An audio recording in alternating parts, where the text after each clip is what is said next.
Hey, what's going on? Luke here, and Brad Fittler has named his side for Game 3 of the 2023 State of Origin Series for New South Wales Blues. And the first thing that came to mind was, what the fuck is he actually doing?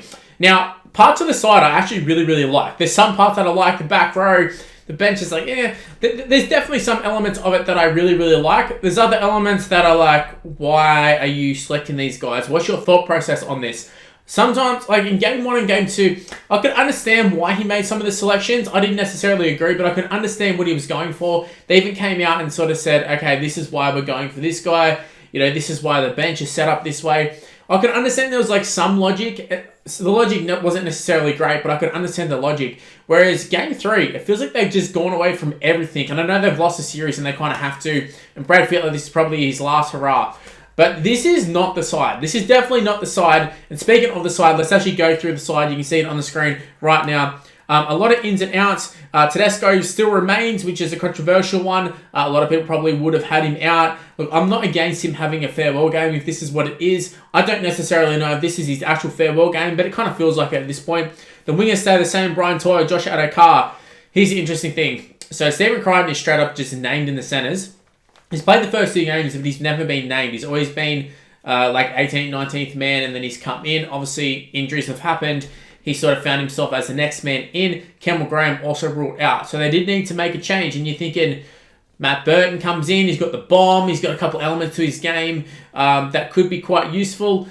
No, they've gone with Bradman Best. I did this in Game 2. I can't remember exactly who it was, but hands up if you had Bradman Best as playing for New South Wales in 2023. Nobody? I think nobody. Okay, nobody. We can all agree with that one. Bradman Best has been a guy who's been hyped up for years, year after year after year, hasn't delivered. He's been okay this year, and I'll say he's been okay, right? He's not even the best centre at his own club. Obviously, Gagai, who doesn't make the Queensland side.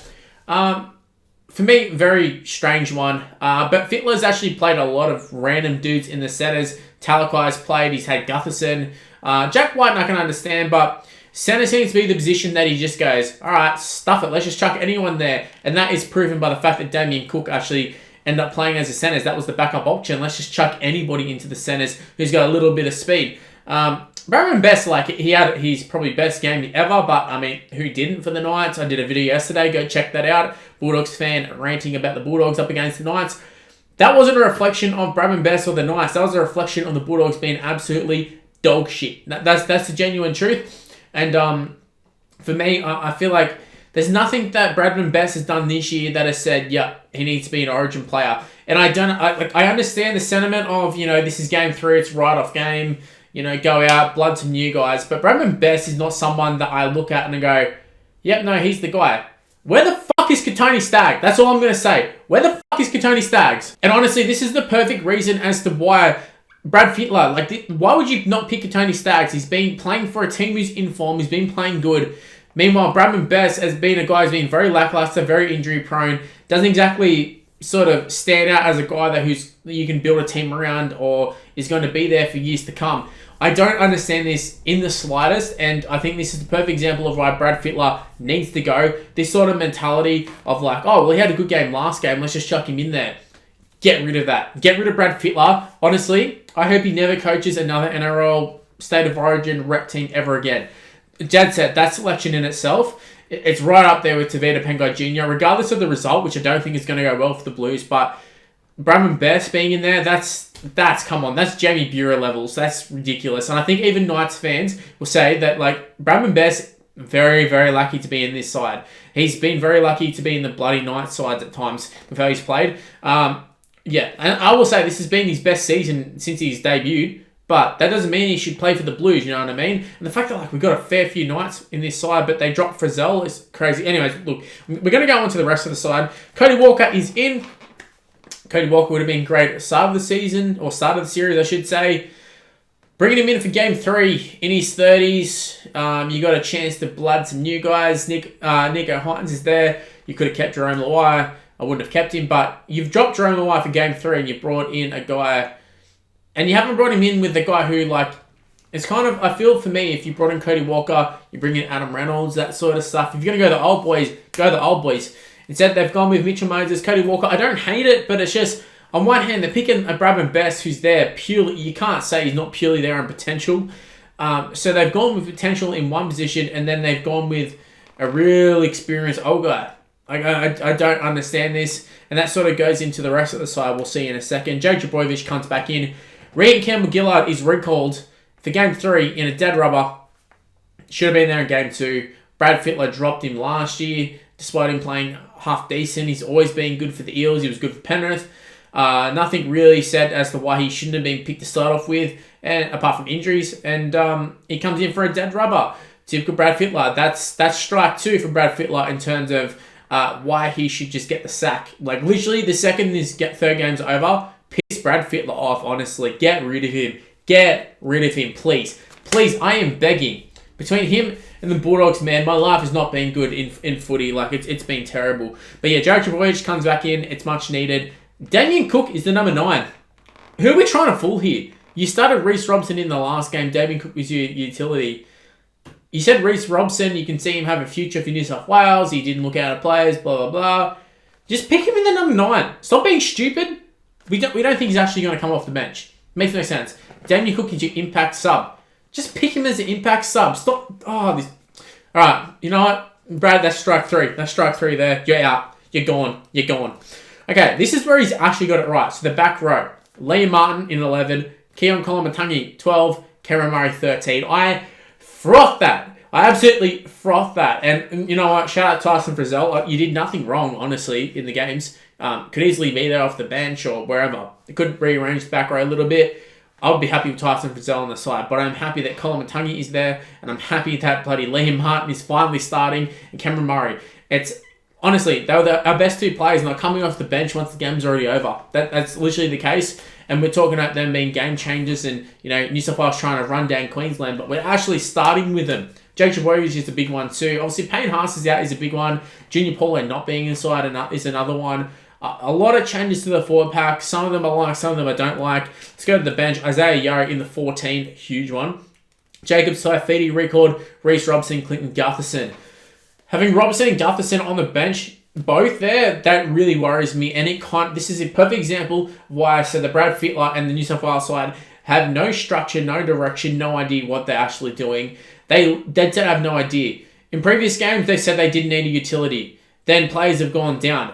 Now they've picked guys who can play utility positions, like an Isaiah Yeo, who started his career off as a centre. They've got plenty of guys who can shift in other positions. And come to Game 3, dead rubber. Oh, let's chuck a utility on the bench. And Gutherson, I don't mind Gutherson playing. I wouldn't even mind him as the actual fullback. I said in previous videos that I like Gutherson. I hope he gets another chance for New South Wales. But his whole role as being the utility, when we've already got Reece Robson there, and if any forward goes down, we're very, very short. And there's a good chance in an Origin game that a forward goes down. I honestly can't understand that.